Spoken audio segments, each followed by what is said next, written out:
Juges, chapitre 11.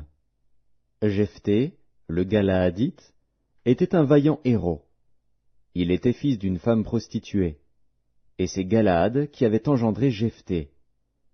La femme de Galaad lui enfanta des fils, qui, devenus grands, chassèrent Jephthé, et lui dirent, « Tu n'hériteras pas dans la maison de notre père, car tu es fils d'une autre femme. » Et Jephthé s'enfuit loin de ses frères, et il habita dans le pays de Tob.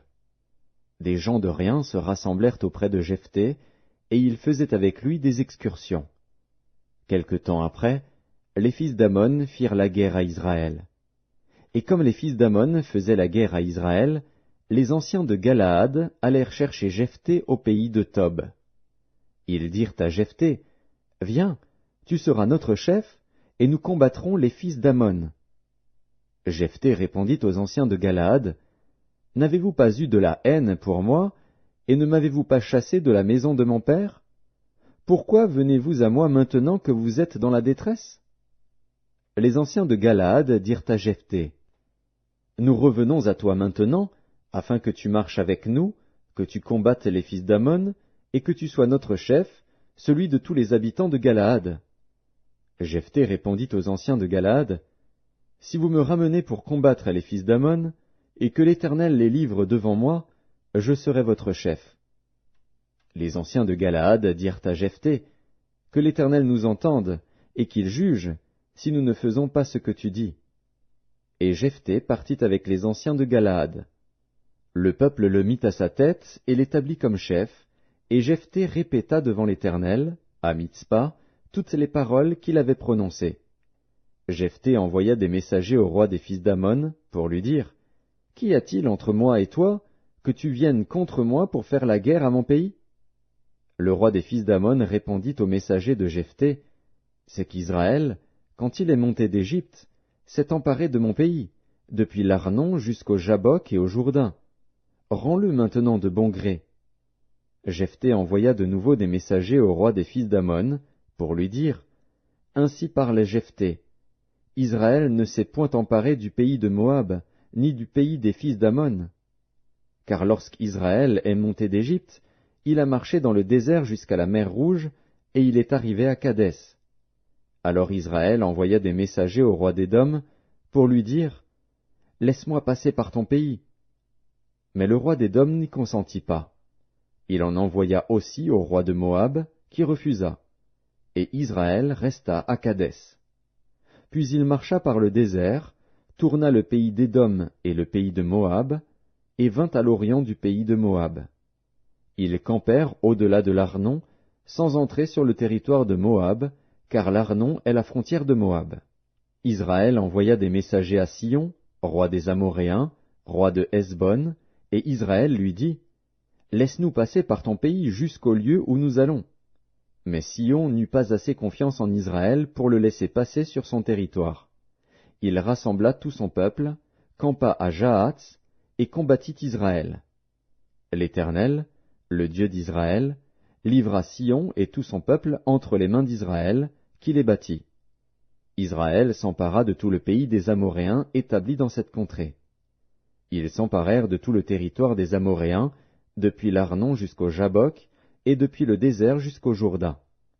Et maintenant que l'Éternel, le Dieu d'Israël, a chassé les Amoréens devant son peuple d'Israël, est-ce toi qui aurais la possession de leur pays? Ce que ton Dieu Kémosh te donne à posséder, ne le posséderais-tu pas? Et tout ce que l'Éternel, notre Dieu, a mis en notre possession devant nous, nous ne le posséderions pas? Vaux-tu donc mieux que Balak, fils de Tsippor, roi de Moab? A-t-il contesté avec Israël, ou lui a-t-il fait la guerre? Voilà 300 ans qu'Israël habite à Hesbon et dans les villes de son ressort, à Aroër et dans les villes de son ressort, et dans toutes les villes qui sont sur les bords de l'Arnon. Pourquoi ne lui avez-vous pas enlevé pendant ce temps-là? Je ne t'ai point offensé, et tu agis mal avec moi en me faisant la guerre.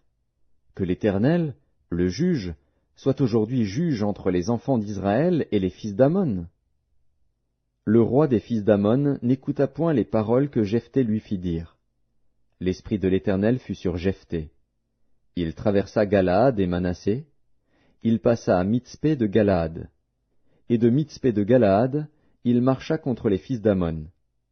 Jephthé fit un vœu à l'Éternel, et dit, « Si tu livres entre mes mains les fils d'Ammon, quiconque sortira des portes de ma maison au devant de moi, à mon heureux retour de chez les fils d'Ammon, sera consacré à l'Éternel, et je l'offrirai en holocauste. » Jephthé marcha contre les fils d'Ammon, et l'Éternel les livra entre ses mains. Il leur fit éprouver une très grande défaite, depuis Aroër jusque vers Minite, espace qui renfermait 20 villes, et jusqu'à Abel-Kéramim. Et les fils d'Ammon furent humiliés devant les enfants d'Israël. Jephthé retourna dans sa maison à Mitzpa. Et voici, sa fille sortit au-devant de lui avec des tambourins et des danses. C'était son unique enfant. Il n'avait point de fils et point d'autre fille. Dès qu'il la vit, il déchira ses vêtements et dit, « Ah, ma fille, tu me jettes dans l'abattement, tu es au nombre de ceux qui me troublent. J'ai fait un vœu à l'Éternel, et je ne puis le révoquer. » Elle lui dit, « Mon père, si tu as fait un vœu à l'Éternel, traite-moi selon ce qui est sorti de ta bouche, maintenant que l'Éternel t'a vengé de tes ennemis, des fils d'Ammon. » Et elle dit à son père, « Que ceci me soit accordé. Laisse-moi libre pendant 2 mois. Je m'en irai, je descendrai dans les montagnes, et je pleurerai ma virginité avec mes compagnes. » Il répondit, « Va. » Et il la laissa libre pour 2 mois. Elle s'en alla avec ses compagnes, et elle pleura sa virginité sur les montagnes. Au bout des 2 mois, elle revint vers son père, et il accomplit sur elle le vœu qu'il avait fait. Elle n'avait point connu d'homme. Dès lors s'établit en Israël la coutume que tous les ans les filles d'Israël s'en vont célébrer la fille de Jephthé, le Galaadite, 4 jours par année.